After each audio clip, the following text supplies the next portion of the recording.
Understandings పెరిగాయని, లేదంటే బలూచిస్తాన్లో ఉన్నటువంటి రంగురాళ్ళు కొన్ని రేర్ ఎర్త్ మెటల్స్ని ట్రంప్కి చూపించి ఆశ చూపించి అక్కడి నుంచి డబ్బులు రాబోతున్నాయి. This is the biggest reason. మనం మర్చిపోకూడదు ఏంటంటే బలూచిస్తాన్లో దొరికినటువంటి రేర్ ఎర్త్ మెటల్స్ని ట్రంప్కి గిఫ్ట్గా ఇచ్చి ట్రంప్ విధిల్చేటువంటి 4 మెతుకుల్ని తీసుకొని దానివల్ల తమకేదో శక్తి వచ్చిందని బలం వచ్చిందని చెప్పి భావించి కొంచెం డబ్బులు రాబోతున్నాయి కదా, ఇక మిడిసి పడుతున్నారు. ఎంత రాబోతుంది మీకు? ఎన్ని రాబోతున్నాయి?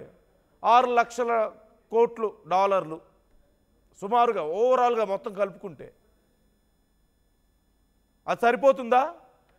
భారతదేశానికి పోటీ ఇవ్వడానికి మీకు అది సరిపోతుందా? ఖచ్చితంగా మీరు అది అనుకుంటున్నారా? సో ఏదో 2-3 దేశాలతో, చైనా నుంచి కొన్ని ఆయుధాలు వస్తున్నాయి, అమెరికా 4 మెతుకులు విధిస్తుంది, లేకపోతే సౌదీ కంట్రీస్తో కొంచెం ఏదో ఒప్పందాలు కుదిరినాయని చెప్పి మిడిసి పడుతున్నారేమో. భారతదేశం మీద యుద్ధానికంటూ దిగితే అవేవి మీ ముందుకు రావు, మీ ముందు వచ్చి నిలబడవు. That is the fact. మరోవైపు బలూచిస్తాన్ లిబరేషన్ ఆర్మీ ఆక్రమించుకున్న ప్రాంతంలో ఉన్న రేర్ ఎర్త్ మెటల్ తీసుకెళ్లి అమెరికాతో బిజినెస్ చేద్దామని ప్రయత్నిస్తున్నారు. బలూచిస్తాన్ లిబరేషన్ ఆర్మీ ఎలా రెస్పాండ్ అయిందో మనం చూసాం.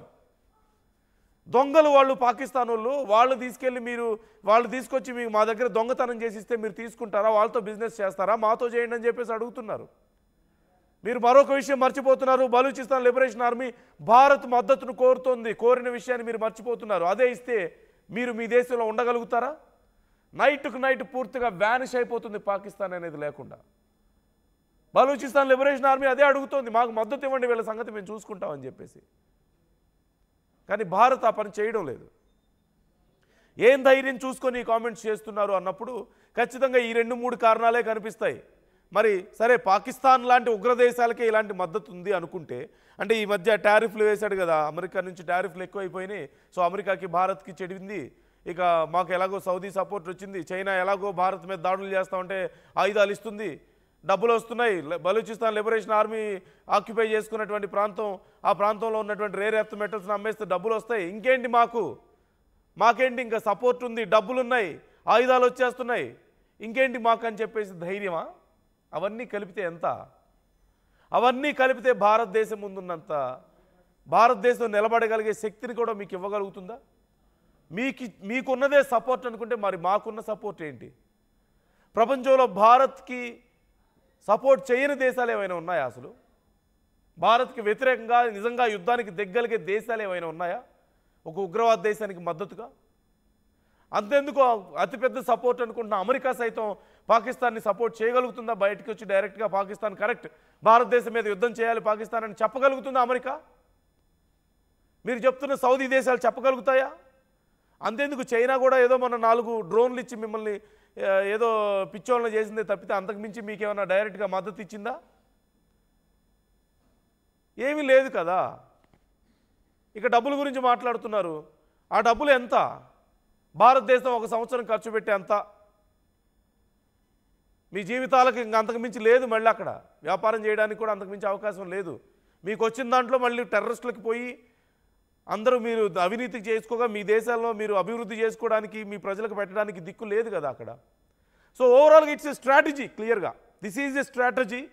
వాపుని చూసుకొని ఇంకేదో అనుకొని ఇష్టం వచ్చినట్లుగా వాగుతున్నారు. అంతకుమించి ఏమీ లేదు. యుద్ధం వస్తుంది, భారత్ మీద దాడి చేస్తుంది అని కాదు, చెయ్యాలని వాళ్ళు కోరుకుంటున్నారు. ఎందుకు? ఇదిగో మద్దతు పెరిగింది, అరబ్ కంట్రీస్ వస్తున్నాయి, చైనా ఉంది, అమెరికా ఉంది, మాకు ఇంకేంటి, మాకు తిరుగులేదు, డబ్బులు వస్తున్నాయి, వీళ్ళు ఆయుధాలు ఇస్తారు, మాకు ఇంక తిరుగులేదు, ప్రపంచంలోనే వీఆర్ ద స్ట్రాంగెస్ట్ నేషన్ అని చెప్పేసి అనుకుంటున్నారు. ఒక సామెత ఉంటుంది,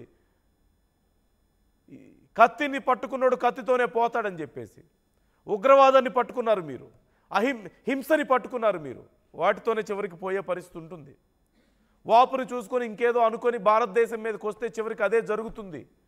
ఇప్పటికే మా సైనిక అధికారులు హెచ్చరించారు, మా ఎయిర్ ఫోర్స్ చీఫ్ కానీ ఆర్మీ చీఫ్ కానీ హెచ్చరించారు, ప్రపంచ పటంలో పాకిస్తాన్ లేకుండా చేస్తుంది భారత్ ఈసారి ఒకవేళ పాకిస్తాన్ ఏదైనా పిచ్చి పనులు చేస్తే అని.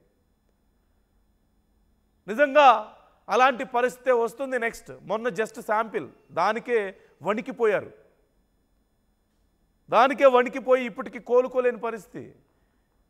ఏదో కొంచెం గాలి అనుకూలంగా వీస్తుంది కదా అని చెప్పేసి ఎగిరిపడితే చివరికి ఏమవుతుందో మీకు తెలుసు ఖచ్చితంగా.